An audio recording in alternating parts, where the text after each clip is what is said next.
J'ai pu m'entretenir avec lui. Alors, il affirme toujours être à Bissau, avoir échappé à une arrestation et être en lieu sûr et ne pas vouloir quitter le pays. Et pour lui, c'est clair, le général Horta Tang n'a aucune légitimité. C'est une simple marionnette. Proposition de M. Horta Tang comme le président intérim, ça c'est par nous, ça c'est rien. Ça, c'est rien parce que nous sommes en régime démocratique. Il y a un processus électoral en cours. Donc, c'est moi, élu le président de Guinée-Bissau. C'est ça que nous savons. Monsieur Horta, il est chef militaire. Il va continuer là-bas comme militaire, officiel militaire de Guinée-Bissau, non comme président. Parce que pour être président, il faut être élu pour le peuple de Guinée-Bissau. Le général Horta Tang était à côté pendant toutes les campagnes derrière de M.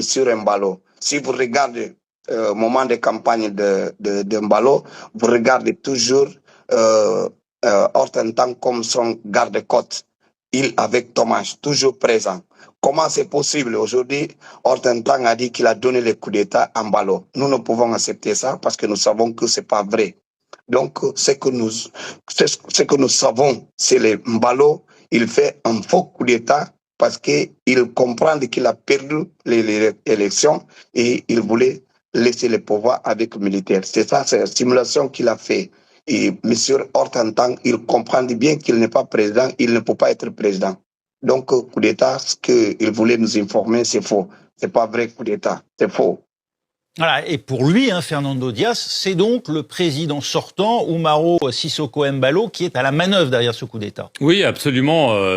Son sort est un petit peu mystérieux. C'est vrai qu'il a communiqué ces derniers jours. Un président sortant, qui est sorti, mais qui communique. C'est vrai que ça prête un petit peu à question. Et clairement, pour son opposant principal, qui affirme donc avoir gagné la présidentielle et que, à cause de cela, tout ça a été mis en œuvre, le président Embalo, clairement, est à la manœuvre et il n'en a pas fini. Ce qu'il veut maintenant, comme il comprend que le peuple de Guinée-Bissau n'est pas encore avec il à cause de beaucoup de choses qu'il avait fait. Donc, il voulait quitter le pouvoir. Mais à qui laisser le pouvoir, c'est ça ton problème.